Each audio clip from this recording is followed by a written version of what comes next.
There, it changed. Is that right there? Is that the first one? No, go back. There you go. There? Yep. All right. It's all yours. Let's give her our attention.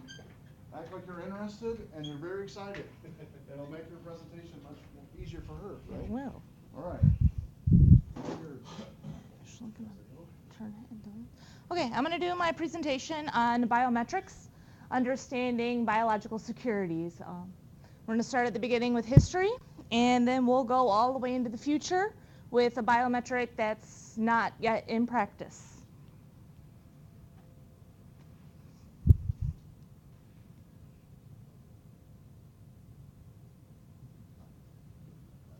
There it goes. Okay. So we're going to start with the history of fingerprinting. History of fingerprinting started with Bertillon. Bertillon created Bertillage, which was in the 1800s. What he basically did is he took an adult and he did specific and precise measurements of the legs, the arms, the cranium, and he also notified like scars, tattoos, birthmarks, identifying features, and they were used for criminal basis at that time. This is actually in the wrong order because he has nothing to do with fingerprints, so error. We do still use part of Bertillonage to this day. If anybody ever gets arrested, they do take pictures and photographs of scars, birthmarks, and tattoos. Sadly, that's the only thing they carried over from it. They figured that there was too much doubt on wrongful convictions because how many men in the world are 5'6" or 5'10"? How many of them weigh 210 pounds? How many of them have a dragon tattoo? It was too vague in its similarities and possibilities. Because of the faults of it, it was replaced by fingerprinting. Fingerprinting had three main contributors. The first one is Henry Folds. He noticed fingerprints used in ancient Chinese pottery. Based on the bottom of it, he figured it was a form of signature saying, hey, I made this. He published all of his findings in the scientific journal in 1880, Nature, that basically went off of the fact that we were using fingerprints in the 1400s. Way back then, we realized that they were different. Next up is Sir William Herschel. He was a governor in a colonial India, and he used fingerprints as legal signatures.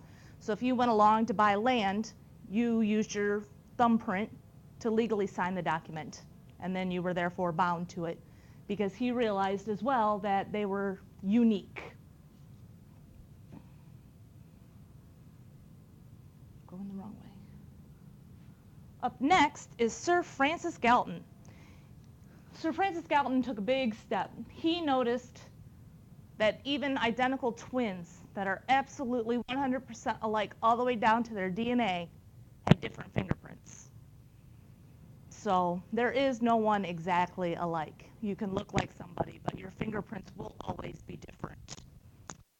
He also stated that if your fingerprint was undamaged from cuts, burns, or bruises, that it could be used as a lifelong ID, which is something we still use to this day. We use fingerprints to identify deceased parties. So who gets the credit? None of them.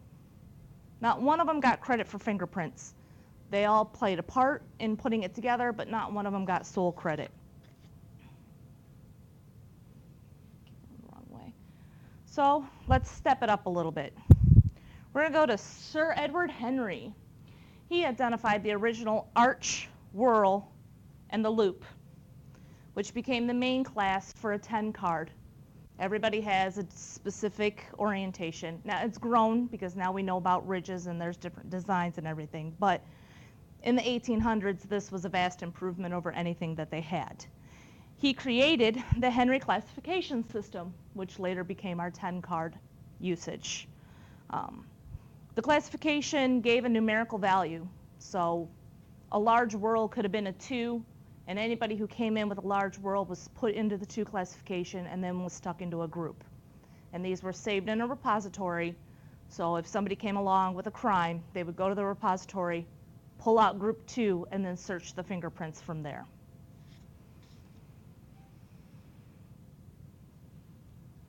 And from there, it grew. In 1902, the New York Civil Service Commission started using fingerprints as a way to prevent applicants into the government and the civil service from having somebody more intelligent take the test for them. Apparently, they didn't want anybody who couldn't prove they were them getting in. 1904, the fingerprinting bureaus came into effect, and it was started to be used in penitentiaries and police departments. So all known institutionalized criminals at the time were fingerprinted, and those files were saved. Anybody who was arrested started being fingerprinted at this time as well. In 1921, the FBI became involved. They created the Identification Division. What this did was this took all the little repositories of fingerprints and made them one big thing. So in 1921, if you had a case that involved a fingerprint, you had to send it to the FBI. It was the only way to identify anything at that time.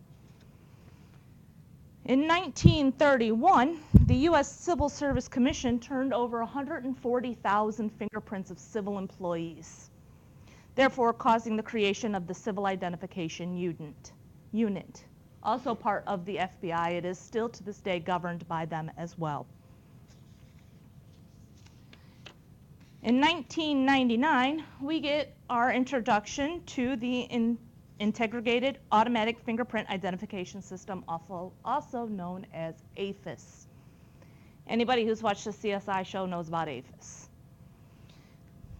AFIS is a computer algorithm program that took all of the fingerprints that were in the FBI repository and they digitally scanned them.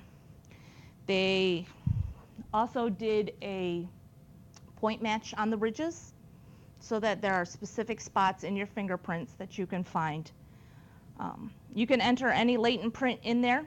It will automatically be scanned against all fingerprints that they have in their repository. And at today's current standards, you can get a result within as short as 2 hours as compared to weeks, the way it used to be before. With the fingerprints, though, there's only 150 defining ridges. It seems like a lot, but it's not really. What's the difference between my 150 and your 150? They could be very similar, which therefore could also cause probable cause. So let's step into the future a little bit. We're going to head into identifying individuality using biometrics. Iris recognition. Iris recognition is the scanning of the eyeball that is unique to us as well. They have found that the iris, which is the coloring around the pupil of our eye, which actually controls our pupil, has unique similarities as well. This is formed actually as early as utero, which is the first 3 months of pregnancy, and everybody's iris has a different structure based depending on developmental issues. It also has 266 defining points, which makes it a step above fingerprinting. The other nice thing about it is with fingerprints, we're likely to damage them. Cutting, everyday use, wear and tear, paper cuts, burning it on the stove, it damages our fingerprints. The iris is less likely to be damaged due to the fact it's an internal organ. We all, as humans, protect our eyes.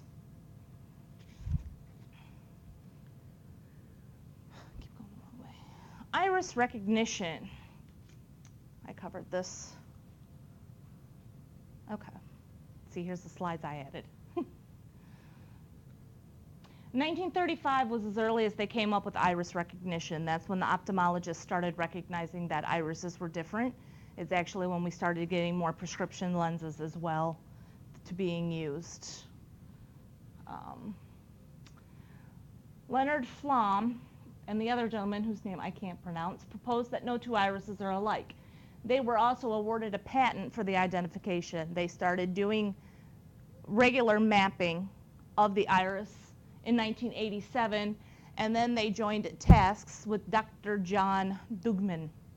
Dr. John Daugman has actually been accredited for the initial creation of iris recognition.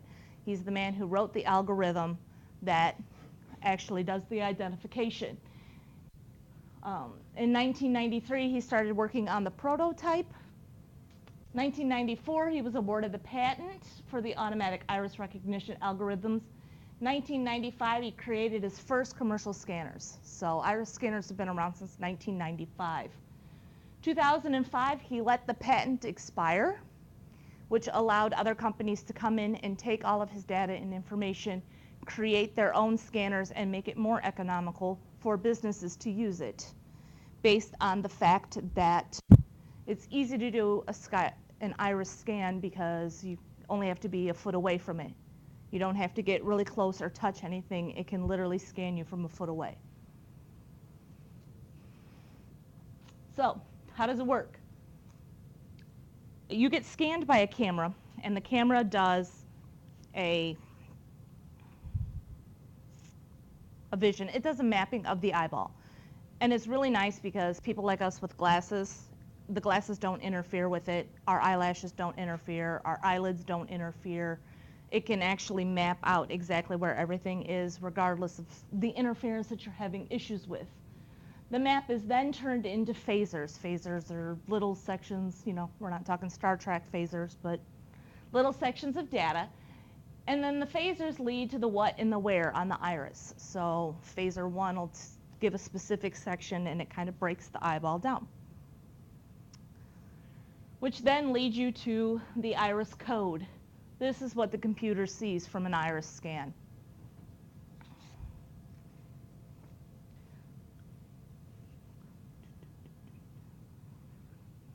Okay. The Hamming distance, this is how it performs its recognition. The Hamming distance is the statistical data that the computer differentiates between two iris codes. And it indicates that if less than 1/3 of the bytes of two iris codes are different, it will fail the test of statistical significance. 1/3 of the bytes is not very much, considering the file is relatively small. So to pass, you must fail. Failure of the HD means the two testing iris codes are a match, that they come from the same eyeball, which is really weird because anybody in computers always wants everything to pass, not to fail. So kind of tripped me out a little bit when I came to that point. So the current uses for iris scans before we head into the future, they are currently being used as in place of passports in Europe. Aviation security, such as restricted areas to keep maintenance personnel where they're supposed to be and people where they're not. Database access, computer logins, hospital maternity wards. Mothers are scanned when they come in labor. The baby is scanned once it's born, and they have to be matched up before they can leave. Border patrol, and biometrically enabled identification national cards. The military is actually being scanned that before they get deployment, they have to be recognized. So it kind of takes away from the whole skipping country if you get enlisted thing, because now you have to be scanned. So to the future, Gantt. Gantt is the coordinated cyclic movements that result in human locomotion. It's not in practical use yet. It is being tested highly in the military.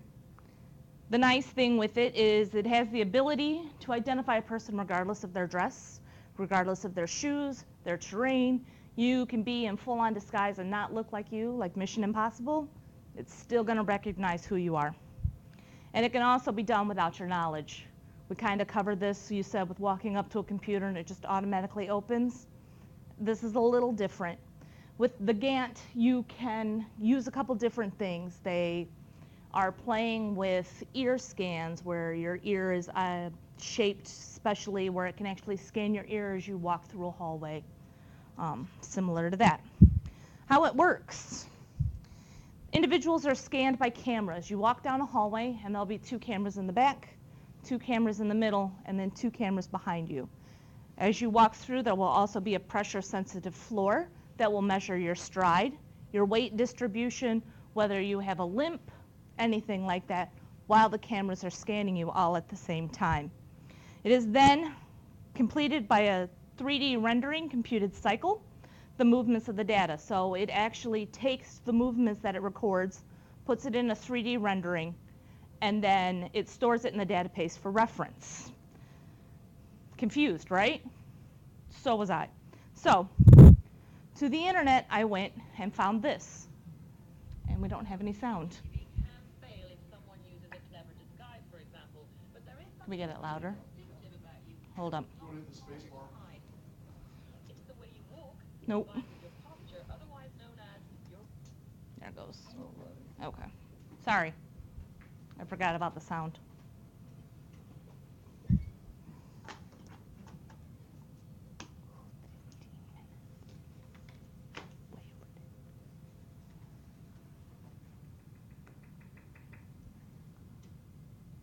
Alright. Go back? Okay.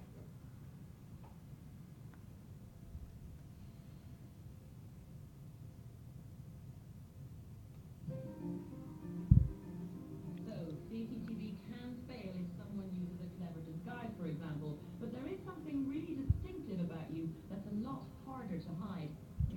It's the way you walk, combined with your posture, otherwise known as your gait.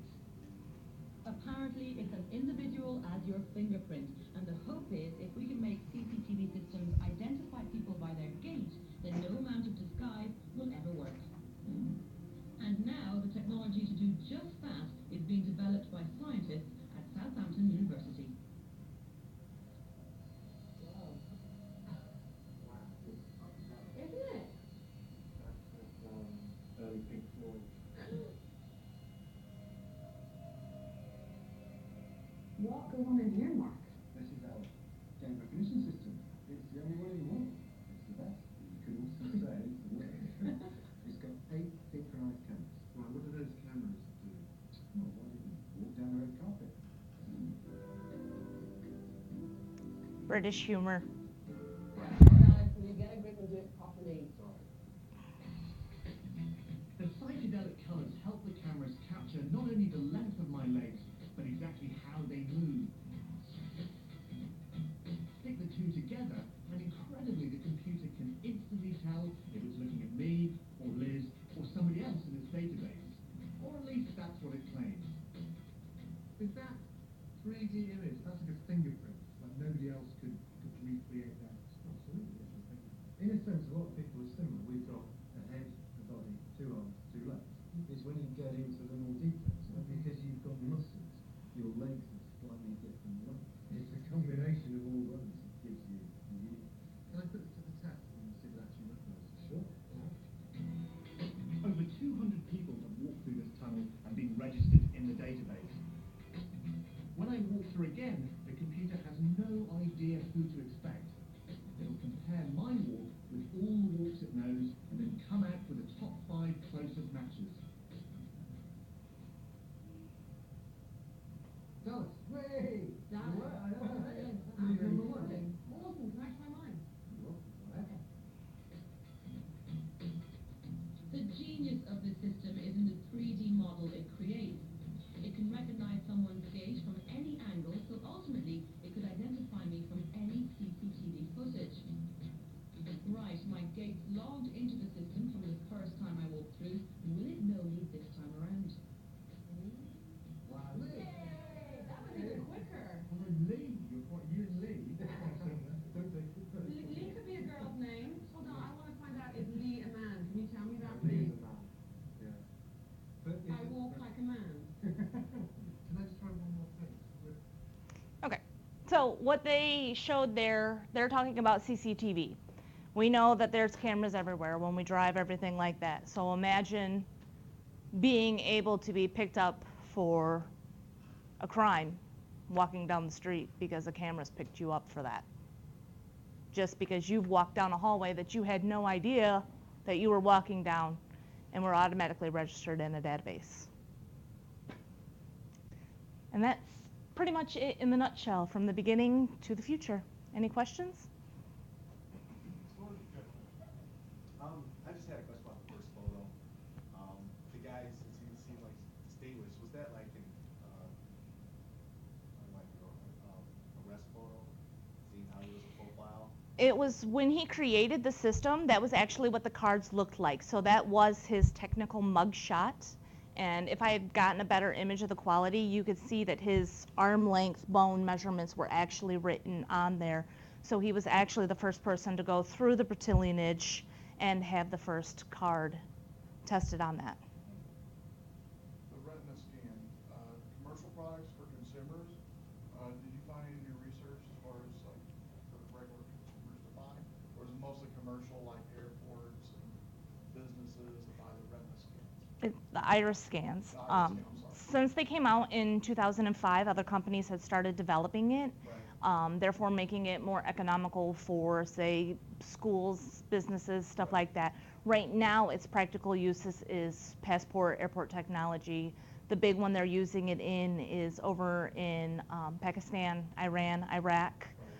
In lieu of them having actual passports, they have to go through their security check and then their retina scan. So if they need to leave the country for any reason to get through customs, they're scanned instead. I mean, those are just the basic uses right now, but they're coming out with highly developed ones since he let the patent expire. Okay. All right. Well, good presentation. Let's give her a hand. Good job.